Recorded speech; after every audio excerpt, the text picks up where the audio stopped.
Assalamualaikum warahmatullahi wabarakatuh. Saya Yudi Pramuko, tukang donat dari Parung YouTuber tertua di semesta. Alhamdulillah wassalatu wassalamu ala rasulillah. Gunakan waktu hidup ya untuk berdakwah ya. Berdakwah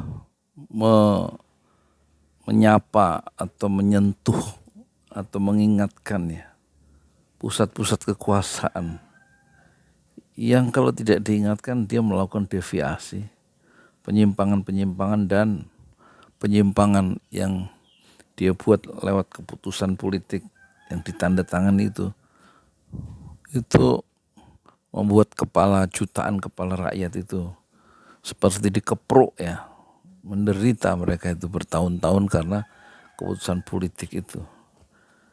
Keputusan-keputusan Presiden Jokowi itu kemudian memancing atau melahirkan kaum oposisi, dan oposisi ini orang-orang pandai ya, orang pandai loh.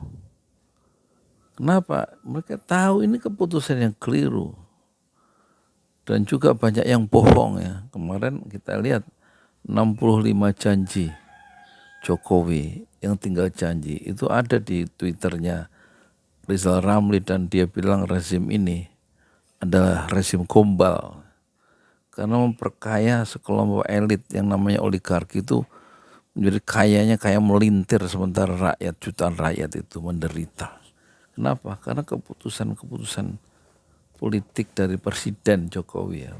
Jokowi sebagai presiden yang, kalau Jokowi tukang kacang yang di pasar Parung beda ya, nggak punya kekuasaan. Tapi kalau Pak Jokowi sebagai presiden itu berbahaya, keputusannya keliru, makanya kemudian memancing para oposisi untuk menegur ya, keputusan itu supaya dibatalkan. Contoh mobil SMK, direkturnya sendiri mengakui bahwa itu buatan Cina. Loh kan, yang dulu dibangga-banggakan, udah ada yang pesan 6.000. Kalau wartawan siapa itu yang lagi wawancara waktu itu, kalau saudara pesen itu bisa inden sampai 2 tahun karena yang pesen banyak sekali mobil SMK. Luar biasa itu kebohongan saat itu ya. Dan ada 65 itu janji-janji yang nggak bisa ditepati oleh Pak Jokowi, kata Rizal Ramli. Itulah oposisi yang luar biasa, terus terang ya, kadang-kadang kasar. Siapa? Rizal Ramli itu saking keselnya, masa dia sebut rejim ini rejim gombal. Terus ada lagi ya, yang kedua yang menjadi kaum oposisi yang juga keras itu, yang belak-belakan itu adalah Denny Indrayana ya. Dia seorang dokter loh. Rizal Ramli dokter ekonomi. Yang ini Denny Indrayana wajib katanya Pak Jokowi itu diturunkan ya, dicongkel dari kekuasaannya. Bahasa kerennya itu dimakzulkan ya. Bahasa Inggrisnya itu di-impeach.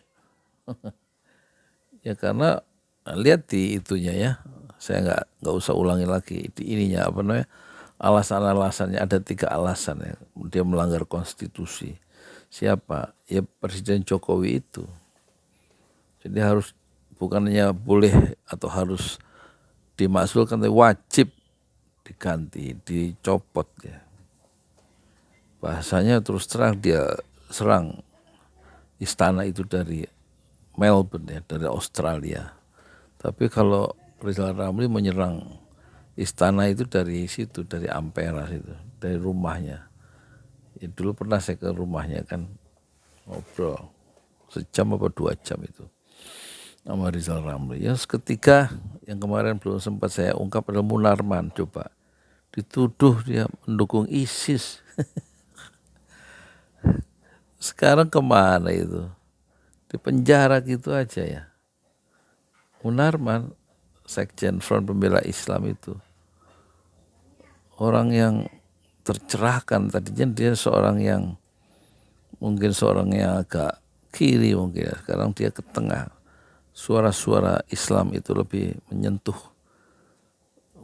Munarman yang ahli hukum itu, dan dia berani. Jadi memang keberanian itu diperlukan ya bagi seorang intelektual. Kalau misalnya Rizal Ramli dan Denny Indrayana nggak berani, nggak keluar itu ilmunya itu, nggak manfaat ilmunya. Sebagaimana Munarman itu berani, sebagaimana Jumhur Hidayat juga memimpin ya, penolakan dalam demonstrasi, penolakan undang-undang cipta kerja.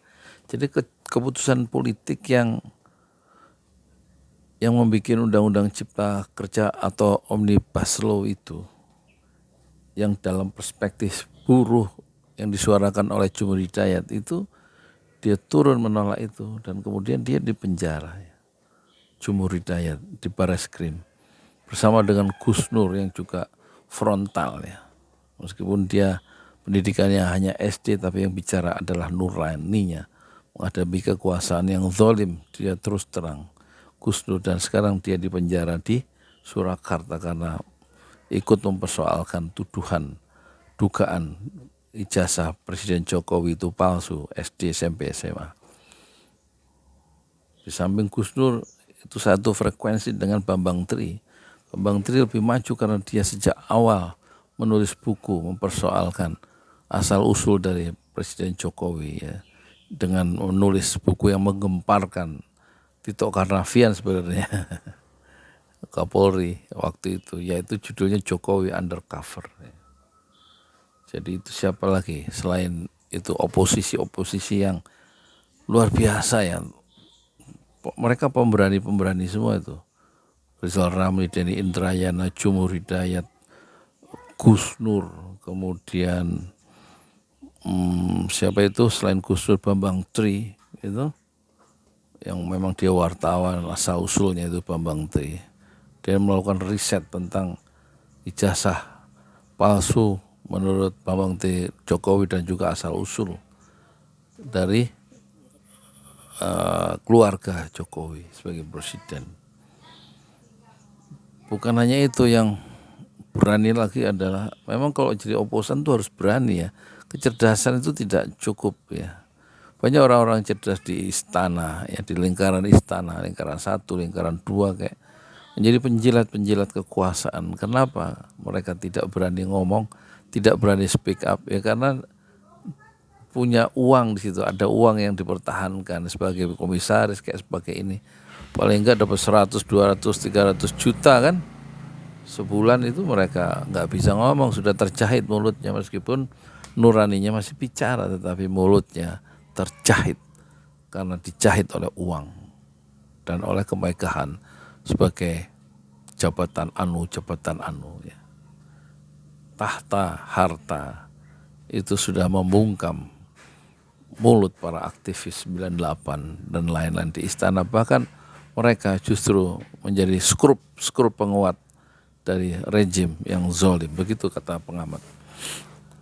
Habib Bahar itu juga kekuatan retorikanya dan kekuatan ilmu Islamnya di pesantren sampai perguruan tinggi itu membuat dia itu bergerak dengan keyakinannya, dengan keyakinan Islamnya, membenturkan ya suara-suaranya di tiang-tiang istana, dan hasil dari ucapan-ucapan yang tajam dan menukik itu adalah penjara. Dan dia tentu tidak pernah kapok karena yang disuarakan adalah suara kebenaran dan keadilan dalam perspektif Islam. Habib Bahar. Tentu yang paling menderita sebagai seorang oposan adalah Habib Rizik Syihab yang membongkar kecurangan, kepalsuan para pemimpin ini yang merusak ya nilai-nilai Islam itu sejak dari akarnya dengan cara yang terus terang, dan dia kemudian dihujani berbagai tuduhan sehingga dia mencoba keluar dari Indonesia dan tidak bisa kembali ke Indonesia, tidak bisa masuk dan tidak diusahakan untuk dibantu oleh pemerintah karena memang sengaja dia diisolasi di Mekah Al-Mukarramah selama 3 tahun 7 bulan. Satu-satunya kaum oposan terbesar dan mendapatkan derita yang paling besar ya, karena menyuarakan kebenaran dan keadilan, Habib Rizik Syihab, dan kemudian tiba kembali dengan usaha sendiri tanpa bantuan pemerintah katanya sebelum dia naik pesawat itu, tapi usaha koleganya tiba di Jakarta di Bandara Soekarno-Hatta 10 November 2020, disambut dalam gelombang jutaan kerinduan dan kecintaan kepada Habib Rizik Syihab, dan pulangnya Habib Rizik Syihab langsung menggetarkan tiang-tiang dan dinding-dinding istana kezaliman. Sampai kemudian 7 Desember 6 orang pengawalnya dibunuh dalam pembunuhan yang keji, karena ke-6 pengawal dari Laskar Front Pembela Islam itu diburu di malam buta, kemudian disiksa dan dihadiahi dengan peluru kezaliman sebanyak 19 peluru terbagi kepada 6 tubuh anak muda, 6 syuhada, yang kemudian kami abadikan menjadi masjid 2 lantai di RT 6 RW 4 Kampung Tajur, Desa Pemekarsari, Kecamatan Parung. Dibangun di atas tanah wakaf 120 meter. Kami beri nama Masjid 6 Syuhada. Dan banyak lagi tokoh-tokoh yang mengoposisi pemerintahan yang makin lama makin zalim, makin represif, makin diktator. Suara Islam dibabat habis. Front Pembela Islam dibubarkan oleh pemerintah melalui Mahfud MD. Yang Mahfud MD pernah berkata, kalau saya di luar istana pasti saya berikan kritik-kritik saya yang tajam terhadap undang-undang cipta kerja atau Omnibus Law, tapi karena dia orang istana maka dia menyembunyikan jati diri sebenarnya, dia bungkam nuraninya, dan dia bersekutu dengan kezaliman karena dia berada dan bagian dari kezaliman pemerintahan itu. Yang dipandang dia adalah, menurut para pengamat, dia melacurkan diri secara intelektual untuk kepentingan dirinya sendiri sebenarnya. Meskipun dia tahu bahwa itu salah, tapi dia terpaksa berdiam diri.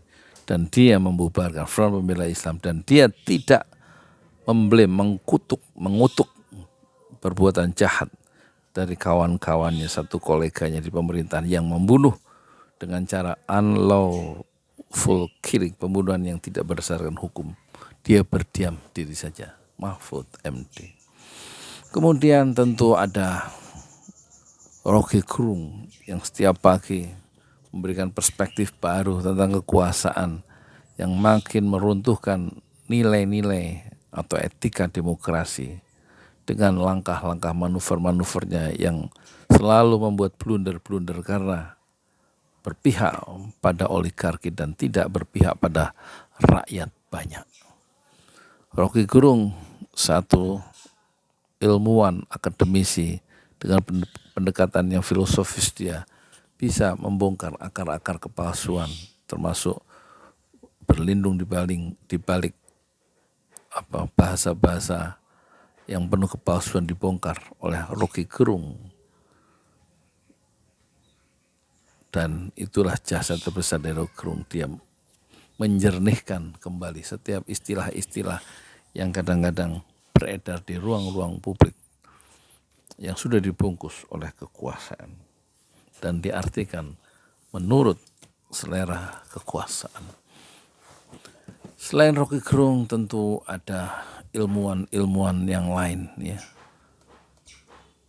yang pernah masuk penjara. Tentu ada Anton Permana,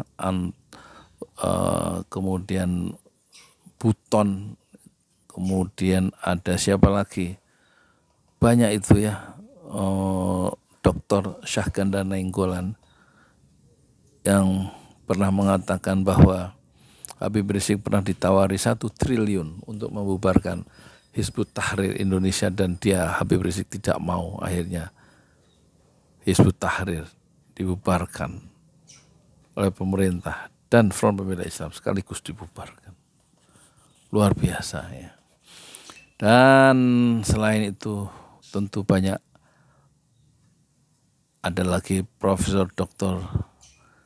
Didik J. Rahbini Ada lagi kemudian Faisal Basri yang mengatakan Luhut bin Sarpanjaitan itu lebih berbahaya daripada COVID-19. Ada lagi Ihsanuddin Nursi yang memiliki bacaan luas ya, dan mengerti geopolitik, mengerti ekonomi politik ya, dan mengerti pijar ajaran Islam. Semuanya diabdikan ilmunya itu untuk menjaga ya, rumah umat Islam dan memperingatkan pusat-pusat kekuasaan yang selama ini memang tidak berpihak pada sebagian besar rakyatnya sendiri. Ihsanuddin Nursi. Kemudian selain Ihsanuddin Nursi, selain Faisal Basri yang tadinya pendukung Jokowi itu kemudian berbalik memukul Jokowi, ada lagi yang terbaru adalah Faisal Assekaf, pendukung berat Jokowi, kemudian memporak-porandakan proyek-proyek IKN yang penuh dengan tipu-tipu dan kereta cepat yang penuh dengan kebohongan, dan semua narasi-narasi kebohongan itu dibongkar dan dilawan dengan cara yang frontal, belak-belakan dan penuh dengan keberanian. Siapa? Faisal Assekaf ya. Dan silakan Anda tambahkan lagi tokoh-tokoh oposisi yang belum saya ucapkan. Yang kemarin sudah diingatkan adalah yang belum saya ucapkan di video pertama. Hari ini saya ucapkan di depan, yaitu Habib Bahar, kemudian Jumhur Hidayat, dan satu lagi Munarman ya. Semua mereka memang dizolimi. Tidak ada orang, tokoh-tokoh penting di negeri ini ya, yang betul-betul disingkirkan ya, dalam pentas politik nasional. Pikiran-pikirannya bukan saja pikirannya tidak dihargai, badannya itu dicampakkan ke balik jeruji besi dan kemudian dikunci jeruji besi itu dari luar dengan penuh keangkuhan. Saya Yudi Pramuko, tukang donat dari Parung YouTuber. Tertuah di semesta fasbir sabran jamilah. Bersabarlah dengan kesabaran yang indah. Assalamualaikum warahmatullahi wabarakatuh.